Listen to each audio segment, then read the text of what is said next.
You're watching WNY News Now, where coverage comes first.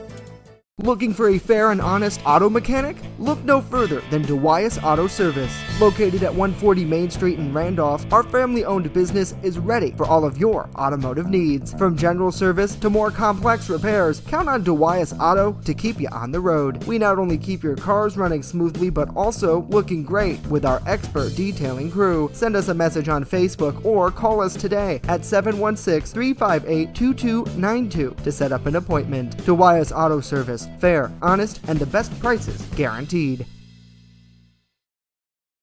EagleZip.com is your local one-stop shop for all of your home and business computer needs. Located on Fluvan Avenue Extension, just outside of Jamestown, EagleZip.com sells and services all brands of desktops and laptops, as well as servers and network equipment for your business. All new computer sales include transferring your data from your old computer, plus a 2-year warranty. Call EagleZip.com today. Stop by EagleZip.com today and let us make computers easy for you.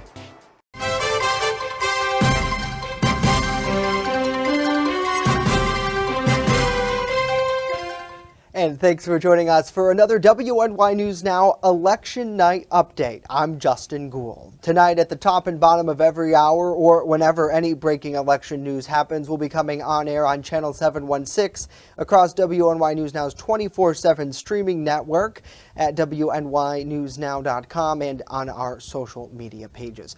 We're watching several key races tonight across our region, state, and nation. And one of the big important races this evening for many voters is controlling the balance of power in Albany. Here locally, there are two big races we're watching, including that for New York State's 57th Senate District. That's where Senator George Borrello, the Republican incumbent, is facing off against Daniel Brown, the Democrat challenger, who is a farmer from Great Valley in Cattaraugus County and the town supervisor for that township.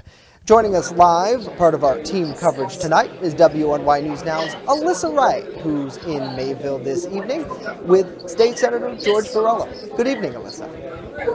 Good evening, Justin. As you can see, I am here with Senator George Borrello, and we are covering the election live. How are you doing tonight, Senator? Really good. We're waiting about a half an hour before the polls close here in New York, and behind us, we're seeing results across the United States, and we're hopeful for that red wave.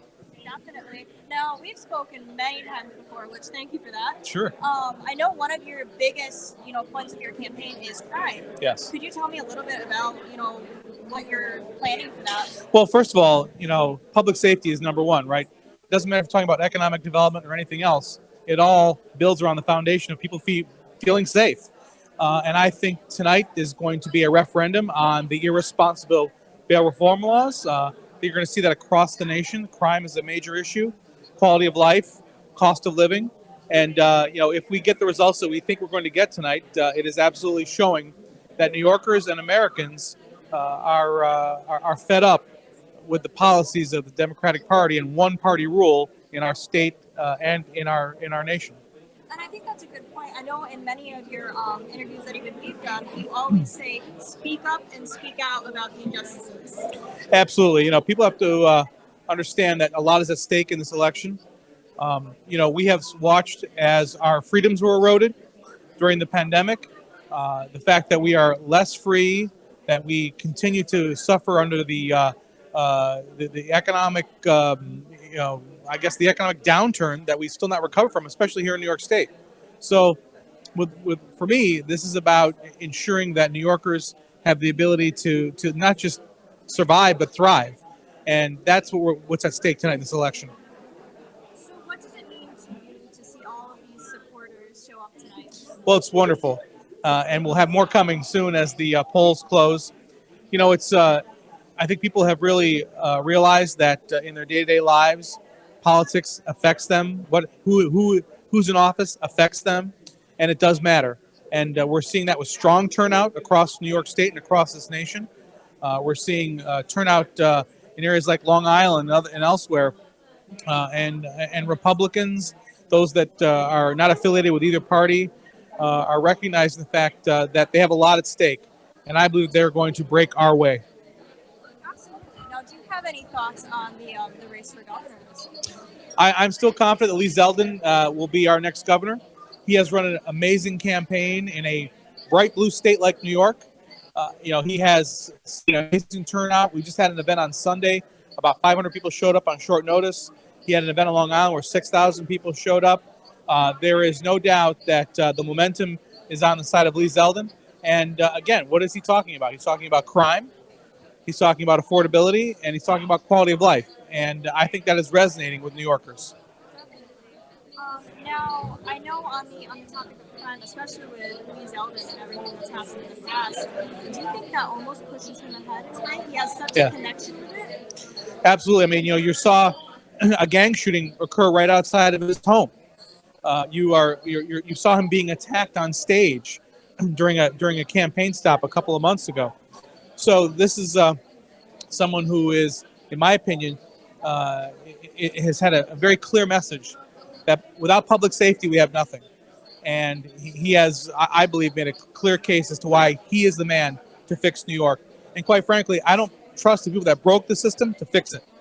Sure. Now, on that note, I know one thing you feel very strongly about is the gun laws. Could you break that down? Well, let's face it. What the Democrats did at the end of session was ram a bunch of unconstitutional gun laws through. They were put together poorly, and they've already been struck down by our state Supreme Court as being unconstitutional and illegal. So this is all virtue signaling. There was no actual nothing that would actually make a difference to make New Yorkers safe were in any of those bills. At the end of the day, our government is no longer willing to deal with dangerous people. That's the real problem. The real problem is we have a government that allows criminals to go through a revolving door system, that allows people with severe mental health issues to suffer and to languish and to not get the services they need. And until we address that, until we address the fact that we have people that need help or need to be behind bars, nothing's going to get better. And you believe you're the man to address that? I believe that myself, my conference, our Republican conference, and certainly Lee Zeldin, we can fix this state. We can make things better.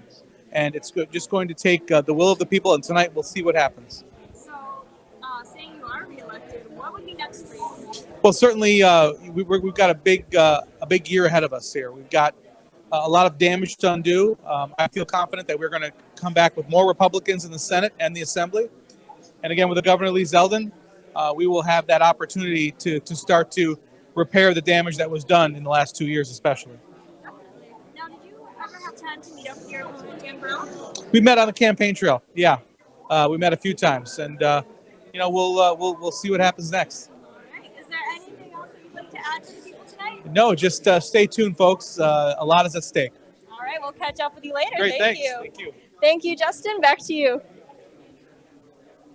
Alyssa, thank you very much for providing that update. Of course, we'll check in with you throughout the night as more people file in there to Webb's Captain's Table in Mayville, and we'll hear more from the candidates and, of course, provide live coverage there. Now, that's not the only race that we are following this evening. There are several across the ticket, and as we get more data, of course, polls reminding if you still haven't voted, you do have 20 minutes just about to do so. Polls close at 9 o'clock.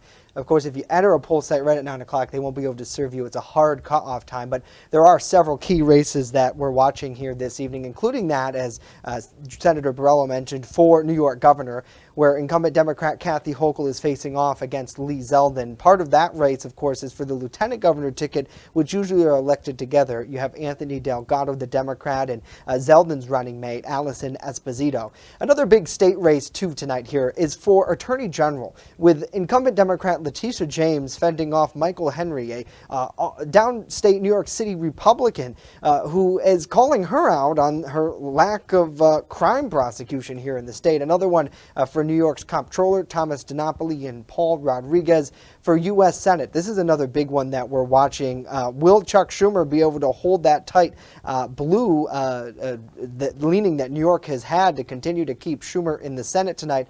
We'll see that as he faces off against Joe Pinion, the Republican, and Diane Sayer. Also here locally, a big one, Max Delapia, the Democrat, going head-to-head with Nick Langworthy, a Chautauqua County native.